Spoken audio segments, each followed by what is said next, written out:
അടുത്ത 24 മണിക്കൂറിനുള്ളിൽ കാലവർഷം കേരളത്തിലെത്താൻ സാധ്യതയെന്ന് കേന്ദ്ര കാലാവസ്ഥാ വകുപ്പ്. 5 ദിവസം ശക്തമായ മഴ തുടരും. തിരുവനന്തപുരം, കൊല്ലം, പത്തനംതിട്ട, ആലപ്പുഴ, കോട്ടയം, എറണാകുളം, ഇടുക്കി ജില്ലകളിൽ ഇന്ന് ഓറഞ്ച് അലർട്ട് പ്രഖ്യാപിച്ചു. തിരുവനന്തപുരം നഗരത്തിൽ മണിക്കൂറുകളായി കനത്ത മഴ പെയ്യുകയാണ്. നഗരത്തിൽ പലയിടത്തും വെള്ളക്കെട്ട് രൂപപ്പെട്ടു. തമ്പാനൂർ SS കോവിൽ റോഡിൽ രൂക്ഷമായ വെള്ളക്കെട്ട് കാരണം ഗതാഗത കുരുക്ക് രൂക്ഷമായി. അലക്സറാം മുഹമ്മദ് തിരുവനന്തപുരത്ത് നിന്നും, ഷഫീദ് റാവുത്തർ തമ്പാനൂരിൽ വെള്ളക്കെട്ടുള്ള ഭാഗത്തു നിന്നും വിശദാംശങ്ങളുമായി ചേരുന്നു. ആദ്യം അലക്സറാം മുഹമ്മദിലേക്ക്. അലക്സ്, ഈ കാലവർഷം എത്തുന്നതുമായി ബന്ധപ്പെട്ട് വന്നിരിക്കുന്ന പുതിയ മുന്നറിയിപ്പ് എന്താണ്? വേണു, മെയ് 31-ന് കാലവർഷം കേരളത്തിൽ എത്തിച്ചേരുമെന്നായിരുന്നു കേന്ദ്ര കാലാവസ്ഥാ വകുപ്പ് പ്രവചിച്ചത്. എന്നാൽ കാലവർഷത്തിനു സമാനമായ മഴ കഴിഞ്ഞ ദിവസങ്ങളായി ഇന്നലെയും ഇന്നുമൊക്കെയായി കേരളത്തിന്റെ പലയിടങ്ങളിലും, പ്രത്യേകിച്ച് തെക്കൻ കേരളത്തിലും മധ്യ കേരളത്തിലും ലഭിക്കുകയാണ്. അതിശക്തമായ മഴ പലയിടങ്ങളിൽ ലഭിക്കുന്നുണ്ട്. കേന്ദ്ര കാലാവസ്ഥാ വകുപ്പ് ഏറ്റവും ഒടുവിൽ നൽകുന്ന വിവരം അനുസരിച്ച് അടുത്ത 24 മണിക്കൂറിനുള്ളിൽ തെക്കു പടിഞ്ഞാറൻ മൺസൂൺ കേരളത്തിലെത്തും എന്നാണ് കേന്ദ്ര കാലാവസ്ഥാ വകുപ്പ് പറയുന്നത്. അതിന് സമാനമായ മഴ ലഭിക്കുന്നുണ്ട് താനും. ഈ കേരളത്തിലേക്കുള്ള തെക്കു പടിഞ്ഞാറൻ കാറ്റ് ശക്തി പ്രാപിച്ചതായും കേന്ദ്ര കാലാവസ്ഥാ വകുപ്പ് അറിയിക്കുന്നുണ്ട്. അതിനാൽ മണിക്കൂറുകൾക്കുള്ളിൽ കാലവർഷം കേരളത്തിലെത്തിയതായുള്ള പ്രഖ്യാപനം അത് കേന്ദ്ര കാലാവസ്ഥാ വകുപ്പിന്റെ ഭാഗത്തു നിന്നുണ്ടാകുമെന്ന് പ്രതീക്ഷിക്കുകയും ചെയ്യാം. സംസ്ഥാനത്ത് അടുത്ത 5 ദിവസം കൂടി ശക്തമായ മഴ തുടരാനുള്ള സാധ്യതയാണ് കേന്ദ്ര കാലാവസ്ഥാ വകുപ്പ് ഈ ഘട്ടത്തിൽ പ്രവചിക്കുന്നത്. പ്രത്യേകിച്ച് ഇന്ന് അതിശക്തമായ മഴയ്ക്ക് സാധ്യതയുണ്ട്. തെക്കൻ കേരളത്തിലും മധ്യ കേരളത്തിലും മഴ കനത്തേക്കുമെന്നുള്ളതാണ് മുന്നറിയിപ്പ്. അതിശക്തമായ മഴ തെക്കൻ കേരളത്തിലും മധ്യ കേരളത്തിലും തുടരും എന്നാണ് പ്രവചനം. വയനാട്, കണ്ണൂർ, കാസർഗോഡ് ഒഴികെയുള്ള 11 ജില്ലകളിൽ ഇന്ന് മഴ മുന്നറിയിപ്പ് നൽകിയിട്ടുണ്ട്. അതിൽ തന്നെ 7 ജില്ലകളിൽ അതിശക്തമായ മഴയ്ക്കുള്ള സാധ്യതാ മുന്നറിയിപ്പായ ഓറഞ്ച് അലർട്ടാണ് പ്രഖ്യാപിച്ചിരിക്കുന്നത്. തിരുവനന്തപുരം, കൊല്ലം, പത്തനംതിട്ട, ആലപ്പുഴ, കോട്ടയം, എറണാകുളം, ഇടുക്കി ജില്ലകളിലാണ് ഇന്ന് ഓറഞ്ച് അലർട്ട് പ്രഖ്യാപിച്ചിരിക്കുന്നത്. തൃശൂർ, പാലക്കാട്, മലപ്പുറം, കോഴിക്കോട് ജില്ലകളിൽ യെല്ലോ മുന്നറിയിപ്പ് നൽകിയിട്ടുണ്ട്. ഞാൻ നേരത്തെ സൂചിപ്പിച്ചതുപോലെ തന്നെ വയനാട്, കണ്ണൂർ, കാസർഗോഡ് ഒഴികെയുള്ള ജില്ലകളിൽ നാളെയും, അതായത് 11 ജില്ലകളിൽ നാളെയും യെല്ലോ മുന്നറിയിപ്പ് നിലനിൽക്കുന്നുണ്ട്. തൊട്ടടുത്ത ദിവസങ്ങളും കൂടുതൽ 10ഉം 12ഉം ജില്ലകൾക്ക് മഴ മുന്നറിയിപ്പ് നിൽക്കുന്നു എന്നുള്ളതാണ് ഏറ്റവും പ്രധാനപ്പെട്ട കാര്യം. മലയോര മേഖലയിൽ ജാഗ്രത തുടരണം എന്നുള്ളതാണ് ഏറ്റവും പ്രധാനം. കാരണം മലയോര മേഖലയിൽ മഴ കനക്കാനാണ് സാധ്യത. മഴയ്ക്കൊപ്പം ശക്തമായ കാറ്റിനും ഇടിമിന്നലിനും സാധ്യതയുള്ളതിനാൽ പൊതുജനങ്ങൾ ജാഗ്രത പാലിക്കണമെന്ന് ദുരന്ത നിവാരണ അതോറിറ്റി അറിയിക്കുകയും ചെയ്യുന്നുണ്ട്. മറ്റൊരു പ്രധാനപ്പെട്ട കാര്യം തീരവുമായി ബന്ധപ്പെട്ടാണ്.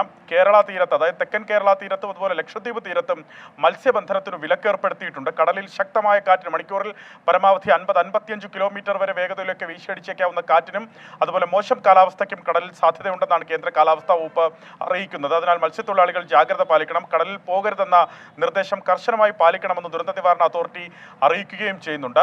സമാനമായി തന്നെ കേരള തീരത്ത് ഉയർന്ന തിരമാല 3.3 മീറ്ററിന് മുകളിൽ ഉയർന്ന തിരമാലയ്ക്കും തെക്കൻ തമിഴ്നാട് തീരത്തും സമാനമായി ഉയർന്ന തിരമാലയ്ക്കും കടലാക്രമണത്തിനും കടലേറ്റത്തിനും ഒക്കെ സാധ്യത നിലനിൽക്കുന്നതായി കേന്ദ്ര കാലാവസ്ഥാ വകുപ്പ് അറിയിക്കുന്നുണ്ട്. മത്സ്യത്തൊഴിലാളികളും തീരദേശവാസികളും ജാഗ്രത പാലിക്കണം എന്ന മുന്നറിയിപ്പ് കൂടി ദുരന്ത നിവാരണ അതോറിറ്റി നൽകുന്നുണ്ട്. എന്താണെങ്കിലും മഴ തുടരും. പ്രത്യേകിച്ച് രാത്രിയൊക്കെ മഴ കനക്കാനാണ് സാധ്യത. തെക്കൻ കേരളം, മധ്യ കേരളത്തിലെയും മലയോര മേഖലയിൽ രാത്രി സമയങ്ങളിൽ അതീവ ജാഗ്രത വേണം. ശരി, അലക്സറാം മുഹമ്മദാണ് വിവരങ്ങൾ നൽകിയത്. ഷഫീദ് റാവുത്തറും ചേരുന്നു. ഷഫീദ്, തിരുവനന്തപുരത്ത് കനത്ത മഴയാണോ? എന്താണ് നഗരത്തിലെ സാഹചര്യം? വേണു, കഴിഞ്ഞ 1.5 മണിക്കൂറിൽ 52 മില്ലിമീറ്റർ മഴയാണ് തിരുവനന്തപുരത്ത് ലഭിച്ചിട്ടുള്ളത്. തിരുവനന്തപുരം നഗരമേഖലയിൽ ലഭിച്ചിട്ടുള്ളത്. അതിന്റെ ഒരു നേർസാക്ഷി നമുക്ക് ഈ ദൃശ്യങ്ങളിൽ കാണാനും സാധിക്കും. കുറച്ച് ദിവസങ്ങൾക്ക് മുൻപ് റോഡിന്റെ പണിയൊക്കെ കഴിപ്പിച്ച്, മാത്രവുമല്ല ഈ റോഡിന്റെ ഉയരമൊക്കെ കൂട്ടി പണി കഴിപ്പിച്ച തിരുവനന്തപുരം SS കോവിൽ റോഡ്, അതായത് തിരുവനന്തപുരം നഗരത്തിന്റെ ഹൃദയഭാഗം, ഏറ്റവും കൂടുതൽ വാഹനങ്ങളുള്ള, ഏറ്റവും കൂടുതൽ ആളുകൾ എത്തുന്ന തമ്പാനൂരിലെ പ്രധാനപ്പെട്ട റോഡാണ് ഈ SS കോവിൽ റോഡ്. ഈ SS കോവിൽ റോഡ് നമ്മളിപ്പോൾ ഈ ദൃശ്യങ്ങളിൽ കാണുന്നതായിരുന്നില്ല വേണു കുറച്ച് മുൻപത്തെ അവസ്ഥ. അതായത് ഈ വെള്ളക്കെട്ട് ഇങ്ങനെ കാര്യമായി ഉണ്ടായി. ഇത് തൊട്ടപ്പുറത്തെ കടയിലേക്കടക്കം കയറുന്ന സാഹചര്യങ്ങൾ ഇപ്പോൾ നമുക്ക് ആ ദൃശ്യങ്ങളിലൊക്കെ കാണാൻ സാധിക്കും. ഗ്യാസ് കുറ്റി ഉൾപ്പെടെയുള്ള കാര്യങ്ങൾ വെള്ളക്കെട്ടിലാണ്. കാരണം ഇവിടെ നിന്ന് ഈ റോഡിലെ വെള്ളക്കെട്ട് കവിഞ്ഞ് അത് ആ ഭാഗത്തേക്ക്, അതായത് കടകളിലേക്കടക്കം കയറുന്ന സാഹചര്യത്തിലേക്ക് കാര്യങ്ങൾ പോയി. ആ രീതിയിലേക്കുള്ള വെള്ളക്കെട്ട് തമ്പാനൂരിൽ ഉണ്ടായി എന്നുള്ളതാണ് ഏറ്റവും ശ്രദ്ധേയമായിട്ടുള്ള കാര്യം. മാത്രവുമല്ല ഈ വെള്ളക്കെട്ട് കാരണം ഈ തമ്പാനൂർ, അതേപോലെ തന്നെ സ്റ്റാച്യു, പാളയം അടക്കമുള്ള പരിസരത്ത് രൂക്ഷമായ ഗതാഗതക്കുരുക്കും കഴിഞ്ഞ കുറച്ച് മണിക്കൂറുകളായി തിരുവനന്തപുരത്ത് അനുഭവപ്പെടുന്നുണ്ട്. അത്രത്തോളം വെള്ളക്കെട്ട് തിരുവനന്തപുരം നഗരത്തിലുണ്ടായി. നമുക്കറിയാം, ഇന്ന് രാവിലെയൊക്കെ ഈ കരമന, ജഗതി ഭാഗങ്ങളിലൊക്കെ വെള്ളം കയറിയ സാഹചര്യം ഉണ്ടായിരുന്നു. എന്നാൽ അതിനും അപ്പുറത്തേക്ക് നഗരത്തിൽ കാര്യമായ വെള്ളക്കെട്ട് ഉണ്ടാകുന്ന തരത്തിലേക്കുള്ള മഴയാണ് ഉണ്ടായത്. ഏതാണ്ട് ഒരു 1 മണിക്ക് ശേഷമാണ് കാര്യമായ മഴ നഗരത്തിൽ തുടങ്ങിയത്. അത് ഈ ഏതാണ്ട് ഒരു 2:45 വരെ നീണ്ടു. 2:30-2:45 വരെ നീണ്ടു. ഇപ്പോഴും മഴ ചാറ്റലുണ്ട്. പക്ഷേ ഈ കാര്യമായി ഇപ്പോൾ തുടരുന്നില്ല മഴ. പക്ഷേ എങ്കിലും മഴച്ചാറ്റലുണ്ട്. ഈ മഴയാണ് നമുക്ക് ഈ വ്യാപാരികളൊക്കെ അവരുടെയൊക്കെ അവസ്ഥ ഇതൊക്കെ മൂടിയിട്ടിരിക്കുന്ന ഒരു സാഹചര്യത്തിലേക്ക് കാര്യങ്ങൾ. ചേട്ടാ, ഇത് കുറച്ച് മണിക്കൂറായി കാര്യമായ മഴയായിരുന്നല്ലേ? നല്ല മഴയാണ്. ഞാൻ എപ്പോഴേ മൂടിയിട്ടേക്കാന്ന് അറിയാമോ? ചെറിയ മഴയത്ത് പോലും ഇത്രയും വെള്ളം ഇവിടെ കെട്ടി നിൽക്കുകയാണ്. ആളുകൾക്കൊന്നും വരാൻ പറ്റത്തില്ല. കാലവർഷം വരുന്നത്, അപ്പൊ മഴ കടുക്കും, അപ്പൊ കൂടുതൽ വെള്ളം കയറാൻ സാധ്യത ഉണ്ടോ? തീർച്ചയായിട്ടും ഇനി കടക്കകത്തോട്ട് വെള്ളം കയറാനുള്ള സാധ്യതയാണുള്ളത്. റോഡ് ഇപ്പം പൊക്കിയൊക്കെയാണ്. പൊക്കിയപ്പോഴത്തേക്ക് നമ്മുടെ സ്ഥാപനം ഇനിയിപ്പോൾ കുഴിയിലോട്ട് പോവുകയാണ്. നേരത്തെ റോഡിൽ നല്ല കുഴിയിലാണ് വെള്ളം കിടന്നത്. ഇനിയിപ്പോൾ നേരെ നമ്മുടെ കടക്കകത്തൊക്കെ കയറും. അതാണ് അവസ്ഥ. ഈ ഡ്രെയിനേജ് അടക്കമുള്ള കാര്യങ്ങൾ അടഞ്ഞു പോയെന്നൊരു പരാതി ഉണ്ടല്ലോ മൊത്തത്തിൽ. ഡ്രെയിനേജ് ഇപ്പൊ ഈ റോഡിൽ അടഞ്ഞിട്ടില്ല. ഈ റോഡ് എന്ന് പറഞ്ഞാൽ ഇപ്പൊ നല്ല ക്ലീൻ ആയിട്ട് കിടക്കണം. അതുകൊണ്ടാണ് വെള്ളം ഇത്രയും സ്പീഡിൽ പോകുന്നത്. കുറച്ച് ദിവസം കഴിയുമ്പോഴത്തേക്ക് ബോർഡിൽ ബ്ലോക്ക് ഒന്ന് അടയും, വെള്ളം കൂടുതൽ കയറും. എന്തായാലും തിരുവനന്തപുരം നഗരമാണ്, തലസ്ഥാന നഗരത്തിലെ അവസ്ഥ തന്നെ ഇങ്ങനെയാണ്. അതായത് കുറച്ച് ദിവസങ്ങൾക്ക് മുൻപാണ് ഇവിടെ ഈ റോഡ് പണി അടക്കമുള്ള കാര്യങ്ങൾ നടത്തിയത്. അതിനുശേഷവും ഇവിടെ ഇങ്ങനെ വെള്ളക്കെട്ടുണ്ടാകുന്ന സാഹചര്യം. അന്ന് പറഞ്ഞൊരു ഏറ്റവും പ്രധാനപ്പെട്ട കാര്യം റോഡിന്റെ ഹൈറ്റ് കൂട്ടിയാൽ ഈ വെള്ളക്കെട്ട് ഒഴിവാക്കാമെന്നുള്ളതായിരുന്നു. പക്ഷേ അതൊന്നും നടപ്പായില്ല. ഇപ്പൊ നമുക്ക് ആ ദൃശ്യങ്ങളിൽ ആ ബൈക്ക് യാത്രികനെയൊക്കെ കാണാം. ഏറെ കഷ്ടപ്പെട്ടിട്ടാണ് ആളുകൾ, തിരുവനന്തപുരം നഗരത്തിലെ ഏറ്റവും പ്രധാനപ്പെട്ട ഭാഗമാണ്, അവിടെ അടക്കം ആളുകൾ യാത്ര ചെയ്യുന്നത്. ഒരുപാട് കോച്ചിങ് സെന്ററുകൾ, വിദ്യാഭ്യാസ സ്ഥാപനങ്ങൾ, അതേപോലെ തന്നെ നഗരത്തിലേക്ക് ആളുകൾ എത്തിപ്പെടുന്ന തമ്പാനൂർ, ഇവിടെ സെക്രട്ടേറിയറ്റിൽ നിന്ന് തമ്പാനൂരിലേക്കൊക്കെ എത്തിപ്പെടുന്ന ഒരു പ്രധാനപ്പെട്ട റോഡാണ്. ആ റോഡിലാണ് ഈ അവസ്ഥ എന്നുള്ളതും ഏറ്റവും കഠിനമായിട്ടുള്ള, ഏറ്റവും പ്രധാനപ്പെട്ട ഒരു കാര്യമായി നമുക്ക് ചൂണ്ടിക്കാണിക്കാൻ കഴിയും. ഇവിടെ മാത്രമല്ല, തൊട്ടപ്പുറത്ത് കിഴക്കേക്കോട്ടയിലും കാര്യമായ വെള്ളക്കെട്ടുണ്ടായി. തമ്പാനൂരിന്റെ മറുഭാഗം, അതായത് തമ്പാനൂർ റെയിൽവേ സ്റ്റേഷനും KSRTC ഡിപ്പോ ഒക്കെ ഇരിക്കുന്ന സ്ഥലത്തും വെള്ളക്കെട്ടുണ്ടായിരുന്നു. ആ വെള്ളക്കെട്ട് ഇപ്പോൾ കുറയുന്നുണ്ട്, പക്ഷേ വീണ്ടും മഴയുണ്ട്, മഴ പെയ്യുകയാണ്. ആ സാഹചര്യത്തിലേക്ക് ഇപ്പോൾ നമുക്ക് വീണ്ടും ആ ദൃശ്യങ്ങളിലൊക്കെ കാണാൻ സാധിക്കും.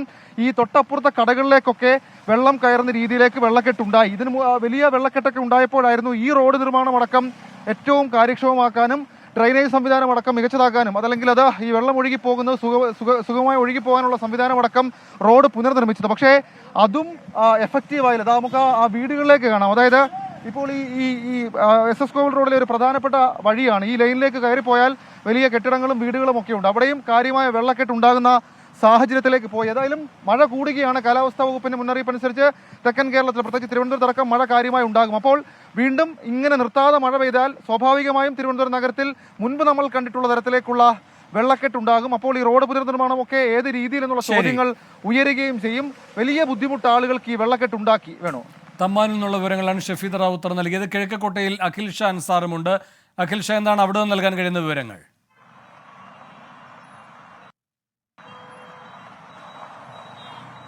വേണു, തിരുവനന്തപുരം നഗരത്തിൽ രൂക്ഷമായി തന്നെ വെള്ളക്കെട്ടുണ്ട്. വൻ വെള്ളക്കെട്ടാണ് ഈ കിഴക്കേക്കോട്ട ഭാഗത്ത് അനുഭവപ്പെടുന്നത്. നമുക്കിവിടെ ഈ ദൃശ്യങ്ങളിൽ കാണുന്നത് പോലെ തന്നെ ഈ പ്രധാന റോഡാണ്, അതായത് MG റോഡാണ്. MG റോഡിൽ മുഴുവനായും, അതായത് പൂർണ്ണമായി വാഹനങ്ങളൊക്കെ അവിടെ നിന്ന് വരുന്നതിൽ വലിയ ബുദ്ധിമുട്ടാണ് അനുഭവപ്പെടുന്നത്. പല വാഹനങ്ങളും അപകട സാഹചര്യത്തിലൂടെയാണ് ഇത്തരത്തിൽ കടന്നു വരുന്നത്. പെട്ടെന്ന്, അതായത് ഈ ഒരു മണിക്കൂറിന്റെ വ്യത്യാസത്തിലാണ് ഇത്തരത്തിൽ നഗരത്തിൽ വെള്ളം കയറുന്ന ഒരു സാഹചര്യം ഉണ്ടായത്. വീണ്ടും നമ്മൾ ഈ